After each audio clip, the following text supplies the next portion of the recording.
Hello mga mi! So sa mga mahihilig mag-shop sa Shopee, napansin nyo ba na kapag mag-rate kayo ng product na na-receive nyo, is malaki na yung reward na binibigay? So lately lang napansin ko na ganito na kalaki ang ibinibigay nilang coins by just rating the product na in-order nyo. Pero ang catch nito ganito, once na clinic nyo yung rate, ayan, makikita nyo na may tinatawag na video, photo, tapos template. So, ito yung additional nila na para makareceive ka ng 20 na coins. Normally, ang binibigay lang talaga nila is 0.3 cents, di ba? Napansin nyo yon. So, pag ito ang clinic nyo, pag clinic nyo yan, magkakaroon kayo ng tatlong parang task, which is ito, yung display, apply, tsaka spread. Since, lotion yata to eh. Kaya, show the product close up on a nursery changing table. Yun ang gagawin nyo. Tapos, apply naman, apply a small amount to caregiver fingertip gently. So, parang, ang dating is, while nire-rate nyo yung product, is, hinahawakan, o parang inaano niya talaga, ina-apply nyo na talaga, or ginagamit nyo na talaga siya. Then, spread.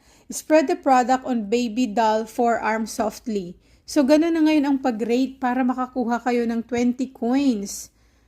Nice! As in, tapos, okay, yun yung sa Johnson & Johnson na milk rice lotion. So, pag sa ibang bagay naman, for example, itong toy, iba din ang pag-rate nyo.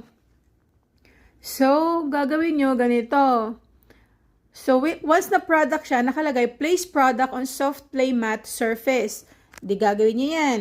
I-capture nyo. Then, compare naman. Pag clinic yung compare, show product size using adult hand reference. Ganon. Then, shake. Demonstrate gently shaking to reveal interaction. So, ganon. So, depende sa product pala. Let's say, sabihin natin yung sabon. Baka kailangan nitong ipahid din sa kamay natin. For example, itong Volt. Tingnan natin na kung ano ang niya ang gagawin. So, display. Show product on shelf in tidy room. Then, organize. Place valuables and documents neatly. Ayun. So, ibig sabihin, depende sa product. So, paano naman pag diaper?